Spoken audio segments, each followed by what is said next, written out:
تو سہیل بھائی real estate کے اندر آئیڈیل کس کو سمجھتے ہیں اپنا؟ دیکھیں میرا بزنس آئیڈیل ہے حضرت عبد الرحمن بن عوف رضی اللہ عنہ. ان کے بزنس ماڈل کو میں سر سب سے موجودہ سسٹم ہے پاکستان میں ریئل اسٹیٹ کی میں مارکیٹ آپ کو حقیقت بتا رہا ہوں آپ کو. پاکستان میں اچھا کام کرنے والے بہت ڈیولپرس ہیں. میں آئیڈیل دیکھیں آپ نے مجھے پوچھا میں کس کو سمجھتا ہوں. میں فالو کرتا ہوں حضرت عبد الرحمن بن عوف رضی اللہ عنہ کے بزنس ماڈل کو. بزنس ماڈل میں ان کو فالو کرتا ہوں, ان کو آئیڈیل سمجھتا ہوں. اور میرے ہیرو جو ہیں وہ جن کو میں ہیرو سمجھتا ہوں وہ میرے نبی کریم صلی اللہ علیہ وسلم ہے, اور ان کی تربیت پہ چلنے والے صحابہ کرام رضوان اللہ علیہم اجمعین جنہوں نے تجارت کے میدان میں وہ ترقی, وہ ایکسلنس اچیو کی جو آج تک دنیا کے اندر کوئی بھی نہیں اچیو کر سکا.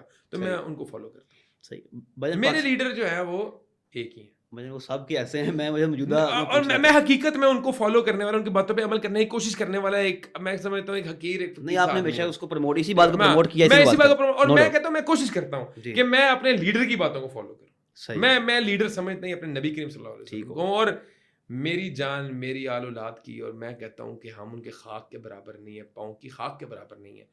تو یار ہم میرے لیے بڑی ایک فخر کی بات ہے. اللہ تعالیٰ کا ہمارے اوپر جو سب سے بڑا احسان ہے نا, وہ جو اتنا خوبصورت ہمیں نبی عطا کر دیا ہے صلی اللہ علیہ وسلم, جن کے نقش قدم پہ چلنا ہی ہمارے لیے ثواب کا کام ہے, اور ان کے نقش قدم پہ چلنے کی اللہ تعالیٰ نے ضمانت دے دی ہے کامیابی کی, کہ ان کو فالو کر لو, کوشش کر لو.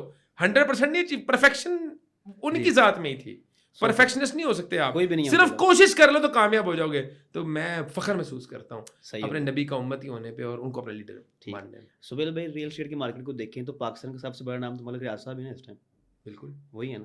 تو ملک ریاض صاحب کو اگر ہم دیکھیں تو وہ ریئل اسٹیٹ پہ بات کرتے ہوئے جب ان کا ایک انٹرویو ہم نے سنا, پوری پاکستان نے اس کو دیکھا, وہ بڑا مشہور بھی ہوا.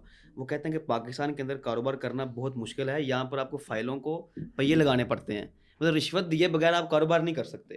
دوسری جانب ہم آپ کو دیکھتے ہیں تو آپ شریعہ کمپلائنٹ پہلی کمپنی آپ نے پاکستان میں بنائی, تو آپ اسلامی شرعی اصولوں پر رہ کر کاروبار کو پروموٹ کر رہے ہیں.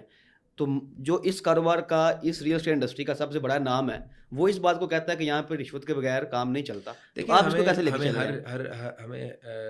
ہم نے یہ بات ان کی پکڑ لی ہے. میں سمجھتا ہوں کہ ہر انسان کو اللہ تعالیٰ نے جو ہے نا وہ ہر انسان کے اندر عیب بھی ہوتے ہیں, خوبیاں بھی ہوتی ہیں, تو ہمیں خوبیاں تلاش کرنی چاہیے.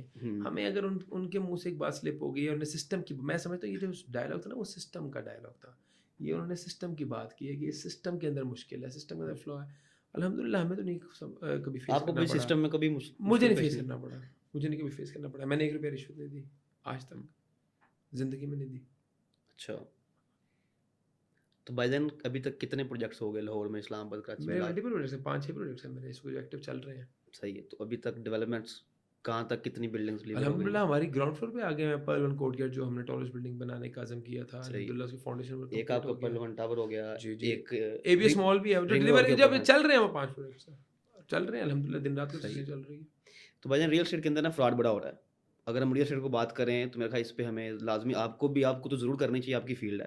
ریئل اسٹیٹ کے اوپر اینڈ یوزر, اگر لوگ کہتے ہیں اینڈ یوزر نہیں آ رہا, تو میرا خیال اس کی شاید اگر کوئی وجہ ہے تو وہ یہ ہے کہ بہت زیادہ اوور سیلنگ ڈیولپرز کی جانب سے, اور لوگوں کا اعتماد جو توڑا گیا ہے, اس نے اس چیز کو ڈسکریج کیا فائلوں کے چکروں میں, کہ وہ فراڈ اتنا پروموٹ ہوا کہ اب لوگ اینڈ یوزر اعتماد ہی نہیں کرتے. چند لوگوں پہ, مطلب یہ 2-3 لوگوں کے علاوہ کسی سے کوئی چیز نہیں خریدی. تو اس کے اندر آپ کو کیا لگتا ہے کس نے اس چیز کو سب سے زیادہ آواز دی کہ پاکستان میں اس فراڈ کو پروموٹ کیا, اور اس کا قلعہ کما کیسے کیا جا سکتا ہے؟ کون ذمہ دار ہے فراڈ کا؟ ہاں, ریئل اسٹیٹ میں جو فراڈ ہوا ہے. میں سمجھتا ہوں ریئل اسٹیٹ کے لوگ ہی ذمہ دار ہیں نا, کوئی سے باہر سے آ کے تو فراڈ کوئی ایک آدھ بڑا نام ہو کوئی اس میں. دیکھیں میں اس فلسفے کو پروموٹ نہیں کرتا. میں کسی کو یہ نا میری پالیسی کے خلاف ہے کہ میں کسی بندے کو ٹارگٹ کروں. حقیقت بات ہے یہ. میں سمجھتا ہوں وی کین ناٹ بی جج, ہم ججمنٹ نہیں پاس کر سکتے. یہ اداروں کا کام ہے, یہ عدالتوں کا کام ہے. کسی کو آپ مجرم ڈکلیئر کریں یا کسی کو بے گناہ ڈکلیئر کریں.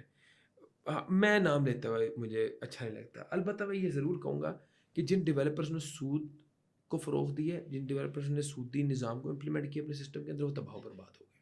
تو کوئی ڈیولپر تباہ نہیں ہو سکتا اگر وہ اللہ تعالیٰ کے بتائے اصولوں کے مطابق کام کرے. اگر وہ تباہ ہوا ہے اپنے گناہ کی وجہ سے تباہ ہوا ہے, سمپل. صحیح. بجر پاکستان کے اندر بے روزگاری عروج پہ ہے. پاکستان کے اندر 67% یوتھ ہے. یہ بڑے کم ممالک ہیں جن میں یوتھ کی اتنی زیادہ تعداد ہو, اور یوتھ کی تعداد زیادہ ہونا ہی اس ہر ملک کے لیے ایک مطلب بلیسنگ ہے. تو اس کے باوجود پاکستان میں اتنی بے روزگاری کیوں ہے؟ نوجوان اگر بے روزگاری کا سامنا کرنا چاہتے ہیں, کوئی کاروبار کرنا چاہتے ہیں, اس کا سسٹم خاتمہ خراب کیسے ہے ہوگا؟ نا, سسٹمائز نہیں کیا گیا چیزوں کو. جیسے اب لیٹ سپوز پاکستان کے اندر ایک مثال آپ کو دیتا ہوں, آپ کو سمجھ لگ جائے گی. جی جی پاکستان کے اندر ہمارے پاس ہماری جتنی آبادی ہے اتنے ہمارے پاس ڈاکٹرز نہیں موجود, اس کی باوجود ڈاکٹرز بے روزگار ہیں. سمجھ آتی ہے بات؟ لاہور میں ہزاروں ڈاکٹرز بے بے روزگار ہیں. روزگار ہے نا. ہاں جی سسٹم نہیں موجود, گورنمنٹ کی جو ہے توجہ یہاں پہ موجود نہیں ہے. گورنمنٹ ہیلتھ فیسلٹیز پرووائڈ کرنے میں ناکام ہے. گورنمنٹ جو ہے وہ آپ کو ایجوکیشن فیسلٹیز پرووائڈ کرنے میں ناکام ہے. گورنمنٹ جو ہے آپ کو سیکورٹی فیسلٹیز پرووائڈ کرنے میں ناکام ہے. گورنمنٹ سسٹم ناکام ہو گیا ہے. لیکن ہم ہی وہ لوگ ہیں جنہوں نے سسٹم کی اصلاح کرنی ہے, جنہوں نے سسٹم کے اندر پینیٹریٹ کرنا ہے, جنہوں نے سسٹم کے اندر گھس کے اس کی مرمت کرنی ہے, اس کو اچھا کرنا ہے. ہم ہی وہ صحیح. لوگ ہیں نا. تو کہنے کا مقصد یہ ہے کہ when we talk about Pakistan, when we talk about system, تو ہم اس سسٹم کا حصہ ہیں. تو ہم نے صحیح. کہنا ہے یہ خامی ہم میں ہے. پہلے پاکستان کی اونرشپ لینا ہم نے سیکھنا ہے. پہلے ہم نے کہنا ہے یار یہ غلطی ہم میں ہے, پھر ہم اصلاح کر سکتے ہیں. To change Pakistan we have to change ourselves first. صحیح. ہمیں اپنے آپ کو خود بدلنا پڑے گا, پھر ہم اس معاشرے کو, اس سسٹم کو بدلنے کے قابل ہوں گے. صحیح.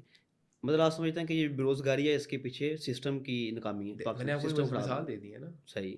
بھائی. تو اس میں نوجوان کا اپنا کوئی قصور ایجوکیشن میں نہیں ہے. کمی ہے نا, پھر بھی ایسا استاد نہیں, بے روزگار ہے. نوجوان کا اپنا کوئی قصور نہیں ہے.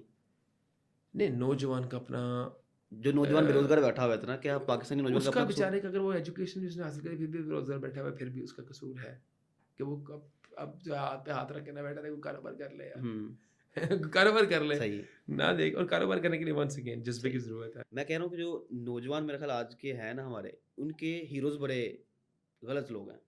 مطلب ٹک ٹاک لائیو پہ بیٹھنے والے لوگ ان کے ہیروز ہیں. ان کے ہیرو آپ نہیں ہیں, ان کے ہیرو وہ نہیں ہیں جنہوں نے زیرو سے شروع کر کے اب ہیرو ایک بنے. جہالت ہے نا, ہمارے ہیرو جاہل بندہ جو ہے, جاہل بندہ جس کو ایجوکیشن سمجھ نہیں آ رہا, جس کا انٹلیکٹ لیول ہی بڑا لو ہے, تو اس نے پھر ڈانس ہی دیکھنے ہیں نا, اس نے تو ڈانس ہی دیکھنے ہیں.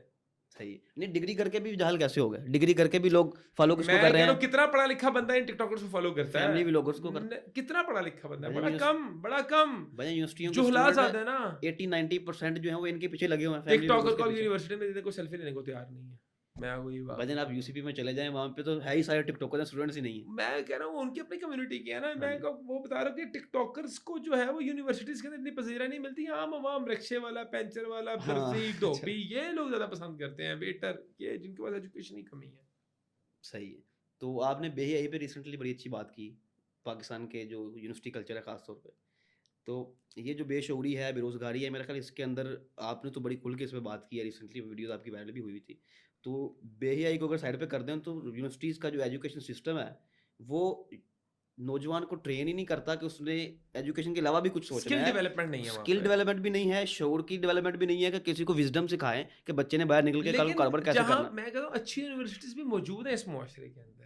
اس معاشرے کے اندر کنگ ایڈورڈ جیسی یونیورسٹیز, علامہ اقبال میڈیکل کالجز, یا این ای ڈی یا یو ای ٹی انجینئرنگ کی یونیورسٹی موجود ہے نا اس معاشرے کے اندر ہی. این سی اے جیسی آرٹ یونیورسٹی بھی موجود ہے.